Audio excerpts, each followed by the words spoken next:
Via China Russia operate చేస్తుంటాయి అనేది నాకు అర్థమైంది. రైట్.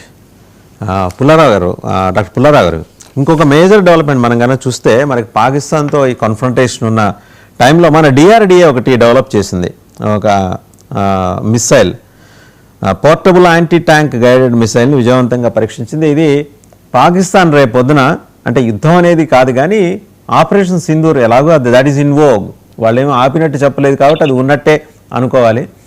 ఏమాత్రం దిగినా సరే పాకిస్తాన్ గొడవకు దిగినా దాదాపు ఆల్రెడీ టెస్టెడ్ బై డిఆర్డిఏ.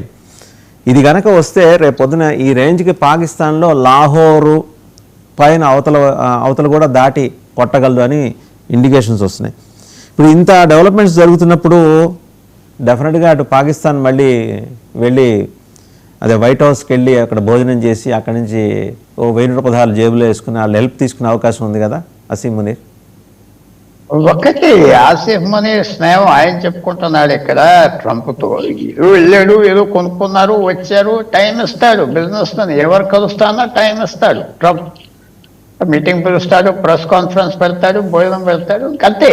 మళ్ళీ మనం వెళ్ళి చదువుకుంటే మన పక్కన ఆ స్నేహాలకి అది వాళ్ళ వీజాలు తెచ్చుకుంటారు అంతే. అది ఇందాక చెప్తున్నా 1000-2000 మంది జనరల్స్కి ఆర్మీకి సంవత్సరానికి గ్రీన్ కార్డు ఇస్తారు అమెరికా, అంతే. అవి పెద్ద పట్టించుకోకర్లేదు. కానీ ఒక మాట చెప్తున్నా, మీరు ట్యాంక్ మిసైల్స్ అన్నారు, లేదా ట్యాంక్స్ అన్నారు, ఎంత మారిపోయింది ఈ గత 3 సంవత్సరాల్లో. యుద్ధమే మారిపోయింది, యుద్ధం మారిపోయింది. మన ఆపరేషన్ సింధూర్లో ఒక్క సైనికుడి పేరు బయటకు వచ్చిందా? హీరోయిజం చూపెడతానికి తెలియదు. ఎంత డ్రోన్ వార్ఫేర్, ఒక $5,000 డ్రోన్ తీసుకొచ్చి ఒక 50,000 ఎంత ఎన్ని మిలియన్స్ అయినా $50 మిలియన్ ప్లేన్ కొట్టేసి యుక్రెయిన్ డ్రోన్ ఒక కంటైనర్లో ట్రక్లో పంపి రష్యన్ బేస్ దగ్గర తీసుకెళ్లి ఉన్న 50 ప్లేన్స్ 5,000 కోట్ల ప్లేన్స్ ఒక రాత్రి అరగంటలో మొన్న సంవత్సరం క్రితం డిస్ట్రాయ్ చేసేసింది రష్యన్ ఎయిర్ ఫ్లీట్ ని. ఆర్టిక్ లో దాసాడు వాడు, అంటే 3,000 మైల్ యుక్రెయిన్ నుంచి. సో వార్ఫేర్ మారిపోయింది. భారతదేశం ఎంత తొందరగా మన మోడర్న్ వార్ఫేర్ కి, నేను నెక్స్ట్ వార్ పాకిస్తాన్తో డ్రోన్ వార్ అవుతుందని నేను అనుకుంటున్నా. పార్షియలీ అంటే సైనికులు ఉండాలి, ట్యాంక్స్ ఉండాలి, లెవెల్ ఈక్వల్ గా ఉండాలి. కానీ వార్ఫేర్ మారిపోయింది. కసీం సులైమానీ అనే వ్యక్తి ఇందాక చెప్పా 2020 జనవరిలో చంపిస్తున్నాడని. అమెరికాలో సైంటిస్ట్ అరిజోనాలో కూర్చుని డ్రోన్ కంట్రోల్ ని వాచ్ చేసి ఆడొక్కడనే, పక్కన ఉన్న వాళ్ళు ఎవరిని చంపలేదు, ఆడొక్కడనే చంపేశారు. డ్రోన్ మిసైల్ పంపించి చంపేశారు, పక్క దేశంలో లాంచ్ చేసి. సో వార్ఫేర్ మారిపోయింది. మనం మారుతున్నామా లేదా? మన ఎవరో కాంగ్రెస్ నాయకుడు చవాన్ అనే వ్యక్తి ఇదంతా దేనికి వార్ఫేర్ మారిపోతే మాటలు తిప్పేశారు. ఎందుకంటే ఈ ట్యాంక్స్ అమ్మేవాళ్ళు, ఈ పాత సరుకు అమ్మేవాళ్ళు అదే అమ్మాలంటారు, అదే అమ్మాలి, ఆ పాతయే అమ్మాలి. కానీ కొత్త వార్ఫేర్ కావాలి. టర్కీ, ఇరాన్, ఇందాక పాపారావు గారు చెప్పినట్టుగా ఈ డ్రోన్స్ టెక్నాలజీలో విశేషమైన అడ్వాన్స్ ఉన్నారు. అలాగే మనం కూడా డ్రోన్ వార్ఫేర్ చూసుకోవాలి, ఏరియల్ వార్ఫేర్ చూడాలి, సైబర్ అటాక్స్ చూడాలి. ఇవన్నీ అడ్వాన్స్ అయిపోవాలి భారతదేశం. అంటే ఒకటి 200 సంవత్సరాల క్రితం మీ ఇంట్లో ఎన్ని ఏనుగులు ఉంటే అంత గొప్ప మహారాజు అని ఉండేది. ఏనుగులతో యుద్ధాలు చేసేవారు. ఎన్నో సంవత్సరాల క్రితం కాదు, 200 సంవత్సరాల క్రితం ఏనుగులు కనపడేవి, 150 సంవత్సరాల క్రితం. వార్ఫేర్ మారిపోయింది. భారతదేశానికి టైం లేదు. ఈ వార్ఫేర్ ఎలా మనం అడ్జస్ట్ అవుతాం? పాత యుద్ధాలు, పాత స్ట్రాటజీలు ఎప్పుడు జ్ఞాపకం పెట్టుకోవాలి, రెడీగా ఉండాలి. కొత్తగా యుద్ధం చేయగలిగిన వాళ్ళు ఎవరు ఉంటే వాళ్ళు. సో మీరు డిఆర్డిఏ మిసైల్ డెవలప్ చేసింది వెరీ గుడ్, ఇంకోళ్ళు డెవలప్ చేశారు వెరీ గుడ్. కానీ మనం రీఇన్వెంట్ చేస్తున్నామా అంటే ఆల్రెడీ ఎక్కడో ఇన్వెంట్ అయిపోయిన రాకెట్ని తీసుకొచ్చి మనం తయారు చేసి పంపిస్తున్నాం. చాలు. ఒక జనరేషన్ మనం లీప్ అవ్వాలి. అంటే ఇప్పుడు వచ్చే డెవలప్మెంట్ కాకుండా ఇంకో జనరేషన్ 20 సంవత్సరాలు లీప్ అవ్వాలి. భారతదేశంలో గొప్పతనం ఏమున్నది? లేకపోతే ఇంతమంది మేధావులు, సైంటిస్టు అందరూ ఉన్నారు. ప్రపంచంలో ఎక్కడ టాలెంట్ లేదు. సో మన ప్రభుత్వం కూడా ఈ లీప్ చేస్తే మనం అడ్వాన్స్ అయిపోతాం. దాంతోపాటు ఆర్థిక వ్యవస్థ, నేను స్పష్టంగా చెప్తున్నా, నేను నేమ్ డ్రాపర్ కాదు. నేమ్ డ్రాపర్ అంటే వాళ్ళు తెలుసు. నాకు డాక్టర్ మన్మోహన్ సింగ్ గారు అపోజిషన్ లీడర్గా నేను ఒకసారి కలిసినప్పుడు ఎవరి మీద చెప్పాను, ఎలాగండి ఆ చీఫ్ మినిస్టర్ కరప్ట్ అని 25 సంవత్సరాల క్రితం. అంటే అది అవునదంటే ఇవన్నీ పట్టించుకోదయ్యా, మనం 8, 9, 10% గ్రోత్ 10 సంవత్సరాలు చేస్తే వీళ్ళంతా మనకి చిల్లరైపోతారు. పాకిస్తాన్, బంగ్లాదేశ్ మన దగ్గరికే తిరుగుతారు, డబ్బు సంపాదించు. సో మనం ఇండియా అడ్వాన్స్ అయిపోతే మన దగ్గర రా. అది అవ్వనవ్వకుండా ఎవరు చేస్తారు? ఈవేళ ఆ గన్స్, ఆ ట్యాంక్స్, ఆ పాత తుపాకులకి ఆ మషిన్ గన్స్ వాళ్ళు అమ్మేవాళ్ళు చేస్తారు. సో ఆర్మ్స్లో మనం ఆ లీప్ చేయగలవా? మన ప్రభుత్వానికి ఆ ఫోర్స్ సైట్ ఉన్నదా? మన మిలిటరీ ఎస్టాబ్లిష్మెంట్, మన జనరల్ వాళ్ళ కీ పీపుల్ వాళ్ళ సలహాలు చేస్తారా లేదా? నేను అనుకుంటున్నా మనం లీప్ చేయాలా టెక్నాలజీ. రైట్. కల్నల్ పరం గారు, so sir has taken a different view and proactive view.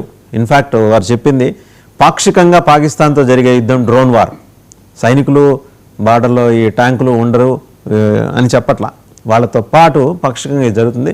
Turkey, Iran లాంటి దేశాలు ఇవాళ డ్రోన్ టెక్నాలజీలో అడ్వాన్స్ అవుతున్న క్రమంలో మనం కూడా we need to reorganize our results అనేది డాక్టర్ పుల్లారావు గారి సూచన. కరెక్ట్ అండి. అంటే room for improvement is always there. మనము ఎవరైతే ఇండస్ట్రీ లీడర్ ఉన్నారో, ఎవరైతే సెక్టర్ లీడర్ ఉన్నారో వాళ్ళని చూసి వాళ్ళని ఎలా దాటాలనేది పెట్టుకోవాలి. కానీ పాకిస్తాన్ ఎలా దాటాలి, బంగ్లాదేశ్ ఎట్లా దాటాలని పెట్టుకోకూడదు. మనం వాళ్ళని దాటాలంటే మనం వెనక్కి వెళ్ళాలి. So that part I agree. And secondly importance of this missile test అవన్నీ మీరు చూసారంటే 2025 has been a proactive year. మనకి 2025 ఒక్క ఏడాదిలో మనము ఆల్మోస్ట్ 10 మిసైల్ టెస్ట్ చేసాం, ఎప్పుడు చేయలేం మన హిస్టరీలో. ఏంటంటే that is intensifying of your strategic interest అనమాట. అండ్ ఇప్పుడు మీరు మనం చేసిన ఈ మ్యాన్పాక్ మిసైల్ ఏదైతే ఉందో it's a very flexible missile. దాంతో ఏంటంటే టాండమ్ వార్ హెడ్స్ యూజ్ చేస్తాం. టాండమ్ వార్ హెడ్స్ అంటే ఈ ఎక్స్ప్లోజివ్ రియాక్టివ్ ఆర్మర్స్ ఉంటాయి ఎనిమీ ట్యాంక్స్ లో. వాటిల్లో ఫస్ట్ ఏం చేస్తాం, ఒక వార్ హెడ్ డెటోనేట్ అవుతుంది, ఎక్స్ప్లోజివ్ రియాక్టివ్ ఆర్మర్ అది యాక్టివేట్ చేస్తుంది. అది యాక్టివేట్ చేసిన తర్వాత దాన్ని పెనిట్రేట్ చేయడానికి సెకండ్ వార్ హెడ్ వెళ్తుంది. So it's a very modern warhead. ఇలాంటివి not many countries have this kind of missiles. So and then second flexibility ఏంటంటే మిలిటరీ వెహికల్స్ నుంచి కూడా లాంచ్ చేయొచ్చు, ఒక ట్రైపాడ్ నుంచి కూడా లాంచ్ చేయొచ్చు. So it is a very good strategic shift in your missile making అనమాట. సో ఆ టెక్నాలజికల్ అడ్వాన్సెస్ మనం కూడా చేస్తాం, number 1. Number 2, modern warfare, drone warfare అంటున్నాము, ఏరియల్ వార్ఫేర్ అంటాము. ఎందుకు? Modern no war can be won without contact warfare అండి. ఏమైనా అవనియండి, how much ever you go, ultimately land forces have to go and take over the enemy. అప్పుడే యుద్ధం finish అవుతుంది, యుద్ధం ఫినిష్ అవ్వాలంటే. సో అది ఫెసిలిటేట్ చేయడానికి, ఆ టైంలో అయ్యే క్యాజువాలిటీస్ మినిమైజ్ చేయడానికి మీరు ఈ డ్రోన్ వార్ఫేర్, ఏరియల్ వార్ఫేర్ చేస్తున్నారు. Till that part it is very right. So మీరు డ్రోన్ టెక్నాలజీని డెవలప్ చేస్తున్నారా? ఏ లెవెల్ దాకా డెవలప్ చేస్తున్నారు? ఏ లెవెల్ దాకా ఇన్వాల్వ్ అవుతున్నారు? What all are you integrating in it? వాటిల్లో మీరు అటాక్ కేపబిలిటీసే కాదు, లాజిస్టిక్ కేపబిలిటీస్ ఉండాలి. లాజిస్టిక్స్, అడ్వాన్స్ లాజిస్టిక్స్ ని డ్రాప్ చేయాలంటే why should you use aerial vehicles or anything? Drone చేయండి, డ్రోన్ కి అటాచ్ చేసి పంపించండి పే లోడ్స్. సో డిస్ట్రాయ్ అయినా కూడా మీకు అట్లీస్ట్ లాస్ ఇస్ మినిమైజ్డ్ కదా. సో ఇట్లాంటివన్నీ ఆల్రెడీ థాట్స్ ఆర్ హ్యాపెనింగ్. అంటే ఎక్కడ దాకా అవుతున్నాయి అనేది I will not be able to disclose to you. But ఏంటంటే these thoughts are there already. Advanced strategic operations లోను, అడ్వాన్స్డ్ టాక్టికల్ ఆపరేషన్స్ లోను ground level commanders are already requisitioning for drone supporting various aspects. War gaming నడుస్తుంది, critical battle zones లో మావి war gaming నడుస్తుంది. The teams are already exploring drones నుంచి మనం చేయాలంటే ఎంత పాటు. So one very important thing which will happen is, మీకు డ్రోన్ తోటి మీరు ఒక పర్టికులర్ కేపబిలిటీ టేక్ ఓవర్ చేశారంటే that much of force accreditation will happen. అంటే ఆ పని చేసే ఫోర్స్ మీకు మిగులుతుంది, ఆ ఫోర్స్ చేత మీరు వేరే పని చేయించవచ్చు. So all those factors are already being considered in strategic and tactical war games. Tactical war games అంటే యూనిట్ లెవెల్ అయ్యేది, స్ట్రాటజిక్ అంటే డివిజన్ లెవెల్, కోర్ లెవెల్ అయ్యేది. వాటిలో ఆల్రెడీ వార్ గేమ్ అవుతుంది, చేస్తున్నాయి. But yes, I agree, there is a lot of room for improvement. And that is why మనము last 5 ఏళ్ళు 10 ఏళ్ల నుంచి మనం ఇస్తున్నాం. అండ్ దీనిలో మనము ఫారెన్ డిపెండెన్స్ ఉండకూడదండి, తిరిగి చూసే అవసరం ఉండకూడదు. తిరిగి చూసే అవసరం వచ్చిందంటే then you're not developing, you're regressing. Actually ఆ దేశంతో మనకి సంబంధాలు కంటిన్యూస్ గా బాగుంటాయని ఎప్పటికీ నమ్మలేము. రష్యాని తప్ప మనం ఇప్పుడు ప్రపంచంలో ఎవరిని నమ్మే ఇది లేదు. సో అలాంటిది we should not have dependency on any other country. అందుకే ఈ మేక్ ఇన్ ఇండియా పుష్, ఈ స్టార్ట్అప్ ఇండియా పుష్, ఇవన్నీ. స్టార్ట్అప్ ఇండియాలో మీరు చూసారంటే ఎన్ని డ్రోన్ కంపెనీస్ వచ్చాయంటే మీకు పెద్ద లిస్ట్ వస్తుంది గూగుల్లో. ఎందుకంటే it's strategic push towards internal indigenous technology and indigenous this thing. And second thing what will happen is, అలాంటి వాళ్ళకి మీరు 5 year ట్యాక్స్ హాలిడే అవి ఇచ్చి ఏం చేస్తున్నారు, వాళ్ళని బ్రెయిన్ డ్రైన్ కాకుండా ఇండియాలో రిటైన్ చేయడానికి ట్రై చేస్తున్నాం. Major thing we're trying to stop is brain drain. India నుంచి వెళ్ళిపోయి వేరే చోట ఇన్వెస్ట్ చేయకుండా ఇండియాలో ఇన్వెస్ట్ చేయండి, మీకు ఎంకరేజ్ చేస్తాం మీ బిజినెసెస్ కి, ట్యాక్స్లు అవన్నీ చేయము, ఈజ్ ఆఫ్ డూయింగ్ బిజినెస్ చేస్తామని చెప్పి ఎంకరేజ్ చేస్తున్నాం. We need to do lot more. ఇంకా బ్యూరోక్రటిక్ యాంగిల్స్ అవన్నీ రెడ్ టైపిజం ఇవన్నీ మనం ఇంకా చేయాలి. కరప్షన్ ఇంకా మనం, corruption is universal thing, just not India thing only, but ఆ కరప్షన్ ని కూడా కొంచెం ఇన్స్టిట్యూషనలైజ్ కరప్షన్ ని కూడా తగ్గించాలి, specially in government sectors. The institutional corruption, institutional lethargy ఒకటి, ఇనర్షియా ఒకటి. మేము ఇదే పేస్ లో పనిచేస్తామని ఒక లెథార్జీ ఈ గవర్నమెంట్ ఏజెన్సీస్ లో చాలా ఉంటుంది. అది పోవడానికి మనము చాలా వర్క్ చేయాలి. There is a lot of distance to travel, but then we're making strides in the right direction certainly. అది చేసి ఇదే పుష్ మనం కంటిన్యూస్ గా ఇవ్వాలి. ఇప్పుడు ప్రాబ్లం ఏమవుతుందంటే ఈ ప్రెసెంట్ గవర్నమెంట్ దీని మీద కాన్సన్ట్రేట్ చేస్తుంది. పొరపాటున వేరే గవర్నమెంట్ వచ్చింది అనుకోండి, ఇదంతా చెత్త పక్కన పెడతామని మళ్ళీ చేసాం అనుకోండి, then you will regret those 10 years. Continuance of policy చాలా ఇంపార్టెంట్ మీకు. అందుకే మోడీ కరెక్టా మోడీ తప్ప అని కాదు, కంటిన్యూయన్స్ ఆఫ్ గవర్నెన్స్ వచ్చినప్పుడు కంటిన్యూయన్స్ ఆఫ్ పాలసీ వస్తుంది మీకు. సో కంటిన్యూయన్స్ ఆఫ్ పాలసీ వచ్చినప్పుడు at least your strategic investments will be right. So అది మనకి చాలా ఇంపార్టెంట్ ఈ టైంలో. అండ్ కంటిన్యూయన్స్ ఆఫ్ గవర్నెన్స్ చాలా important at this time, because 12 ఏళ్ళు 13 ఏళ్ళు మనం ఆల్రెడీ ఈ డైరెక్షన్ లో ట్రావెల్ చేసాము. దీన్ని అండూ చేసామంటే మాత్రం చాలా కష్టం అవుతుంది మన భారతదేశానికి. So we should be very careful about that. Right. Paparao గారు ఫైనల్గా కంక్లూడ్ చేయండి. 2 పాయింట్లు నాకు బాగా నచ్చినాయి కల్నల్ పరం గారు చెప్పిందంటే, inertia, red tapism, lethargy and typical bureaucratic nature. అన్నింటికి మించానంటే ఈ స్టార్టప్ ఈ స్టాండప్ ఇండియా వీటి కోసం లోన్స్కి వెళ్తున్నారు బ్యాంకులకి. వాళ్ళని బ్యాంకులు ఒక 170 సార్లు తిప్పించుకుంటాయి. వాళ్ళు అడిగే ఒక 5 కోట్లకో 5 కోట్లు కూడా కాదు 2 కోట్ల రూపాయలకో 2-3 ఏళ్ళు తిరుగుతారు. ఇంకా ఇచ్చ చచ్చిపోయి ఈ వద్దు ఏదో ఒకటిలో ఉన్నంతలో ఏదో చేసుకుందాం అనే ధోరణికి వచ్చేస్తున్నారు ఎంతోమంది ఎంటర్‌ప్రెన్యూర్స్. వేరాజ్ ఎగ్గొట్టే చోట వాళ్ళకి మొత్తం 1000 కోట్లు చెల్లించాలనుకోండి, ఒక 1116 దగ్గర సెటిల్మెంట్ చేస్తారు ఓటీఎస్. మరి ఇంత క్లారిటీ, ఇంత వివక్ష స్పష్టంగా కనిపిస్తున్నప్పుడు మరి ఈ టాలెంట్ని ఎవరు ఎంకరేజ్ చేస్తారు? ప్రత్యేకంగా బ్యాంకింగ్ వ్యవస్థకు సంబంధించి మాట్లాడుతున్నాం, మిగిలినవన్నీ రెండో అంశం. అర్థమైంది. ఈ మధ్యకాలంలో సుప్రీంకోర్టు గైడ్ లైన్స్ ఉన్నా కానీ ఎవరైతే ఎన్పిఎల్ పెట్టారో మొండిబకాయలు ఉన్న వాళ్ళ పేర్లు బయట పెట్టమని సుప్రీంకోర్టు గైడ్ లైన్స్ ఇచ్చింది. కానీ దాన్ని కూడా కాదని చెప్పి మొన్న వచ్చిన వార్త ఏంటంటే స్టేట్ బ్యాంక్ ఆఫ్ ఇండియా వాళ్ళు ఎవరో అనుకుంటాం ఒక బ్యాంక్ ఏదో మేజర్ గా వాళ్ళ పేర్లు బయట పెట్టడానికి ఏదైనా కానీ మన బ్యాంకింగ్ సిస్టమ్ నుంచి ఎన్పిఏలు ఉన్న వాళ్ళు వాళ్ళ పేర్లను బయట పెట్టడానికి సిద్ధంగా లేవనేది బయటకు వచ్చింది. అంటే it is contradictory to supreme court ఇచ్చిన గైడ్ లైన్స్ కి. ఎవరో ఎందుకండి, నేనే అడిగా ఆర్టీఐ కింద, నాకే ఇవ్వలేదు, నేనే అడిగా. మీ వార్త అయి ఉండాలి, పేపర్ లో చూశాను నేను ఆ వార్త. ఆర్టీఐ గైడ్ లైన్స్ అడిగితే ఇవ్వలేదని. దాని రెండోది ఏంటంటే ఇక్కడ యుద్ధం అనే దగ్గరికి వస్తే యుద్ధం గతంలో లాగా కేవలం సైన్యం పోరాడేది కాదు. ఈ రోజు యుద్ధం అనేది సివిలియన్ ఇన్వాల్వ్మెంట్ కూడా చాలా ఉంది. సివిలియన్ అండ్ మిలిటరీ మెజర్ ఉంది. యుక్రెయిన్ వార్ చూడండి, యుక్రెయిన్ లో రష్యాతో జరుగుతున్న యుద్ధం యుక్రెయిన్ అంతకాలం ఎందుకు పోరాడగలిగిందంటే యుక్రెయినియన్ సివిలియన్స్, సాఫ్ట్వేర్ ఇంజనీర్ల దగ్గర నుంచి సాఫ్ట్వేర్ ఉన్న స్కిల్స్ ఉన్న వాళ్ళ దగ్గర నుంచి రకరకాల బ్యాక్ ఎండ్ లో అది సైన్యం ఏదో తేడా తెలియనంతగా ఇద్దరు కలిసిపోయి పోరాడారు. అది ఎందుకంటే ఈ రోజు యుద్ధం అనేది కేవలం సైన్యం వ్యవహారం కాదు, it has to be civilian. ఇప్పుడు యుద్ధంలో ఈ రోజు సాఫ్ట్వేర్ పాత్ర చాలా పెద్దది. డ్రోన్ తయారు చేసిన డ్రోన్ లో కూడా సాఫ్ట్వేర్ ఉంటుంది కదా. డ్రోన్ లో ఉండే సాఫ్ట్వేర్ నిరంతరంగా దాన్ని రకరకాల అవసరాలకు మార్చుకుంటా మిగతా వాళ్ళకంటే, ఎందుకంటే భారతదేశానికి ఉండే అడ్వాంటేజ్ మనకున్న సాఫ్ట్వేర్ మ్యాన్ పవర్. దీన్ని మనం సక్రమంగా వాడుకోలేకపోతున్నామని నేను అనుకుంటున్నాను చాలా సార్లు.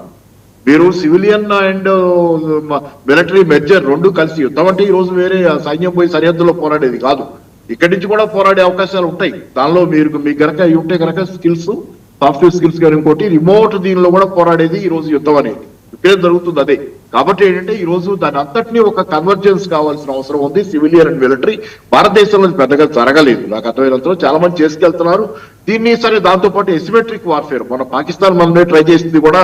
నా దగ్గర ఆయుధాలు లేవు, మొత్తం దానికి డబ్బులు కూడా లేవు కాబట్టి వాళ్ళు ఎసిమెట్రిక్ వార్ఫేర్ ఎక్కువ ట్రై చేశారు, డ్రోన్ల ద్వారా ఎక్కువ ట్రై చేశారు. ఎసిమెట్రిక్ వార్ఫేర్ ఈ రోజు మేజర్ వార్ఫేర్ మెథడ్ అది. కాబట్టి చిన్న దేశం పెద్ద దేశం చిన్న దేశం అని కాదు ప్రశ్న. మీరు కనుక if you can inculcate damage అనే కంట్రీ, మీరు చిన్న దేశమైనా కానీ తక్కువ ఖర్చుతో కూడా డ్యామేజ్ చేయొచ్చు అనేది అనేక సందర్భాల్లో కనపడుతుంది. చాలా యుక్రెయిన్ వార్ లో జరుగుతుంది అదే. Right. చిన్న పెద్ద పెద్ద షిప్పులను కూడా రష్యన్ షిప్స్ కూడా వాళ్ళు అటాక్ చేయగలుగుతున్నారు. సో తర్వాత ఇంకోటి ఏంటంటే ఎలక్ట్రానిక్ వార్ఫేర్. ఈ రోజు వెనిజులాలో జరిగిన దానిలో గ్రౌలర్ అనే విమానం గురించి ఈ రోజు పేపర్లో చదివాం. గ్రౌలర్ మొత్తం అక్కడ ఉన్నటువంటి సిస్టమ్స్ అన్ని స్తంభించిపోతాయి అని. గ్రౌలర్ విమానం గనక వెళ్తే గనక మొత్తం రెండో శత్రువు తాలూకు ప్రతి ఎలక్ట్రానిక్ ఇది పనిచేయటం అయిపోద్ది. సో ఇట్లాంటివి కూడా ఉన్నాయి. ఎలక్ట్రానిక్ వార్ఫేర్ అంటే శత్రువుని పెరలైజ్ చేసి మన అటాక్ పూర్తి చేసుకోవటం. సో చాలా ఉంది. ఈ రోజు గతంలో లాగా యుద్ధం అంటే మొండిగా మోటిగా కొట్టుకోవటం మాత్రమే కాదు, దానిలో చాలా డైమెన్షన్స్ వచ్చినాయి. ఐ డూ అగ్రీ అండి. But at the same time colonel Param గారు చెప్పిన ఒక వ్యాలిడ్ పాయింట్ చెప్పు నేను ముగిస్తాను. ఎందుకంటే ల్యాండ్ మీద ఆధిపత్యం సంపాదించిన తర్వాతే యుద్ధం ముగుస్తుంది. సో నేను all high respects for hour army, for hour military. నేను చెప్తున్నాను ల్యాండ్ నా అబ్జర్వేషన్ దాంట్లో కొంచెం చిన్నపాటి తేడాలు ఏమైనా ఉండొచ్చు. చిట్ట చివరి అడుగు అక్కడ పడి మనం దాన్ని స్వాధీనం చేసుకున్న తర్వాతే యుద్ధం ముగిసినట్టు ఒక ప్రకటన వస్తుంది. ఇవన్నీ ఓకే.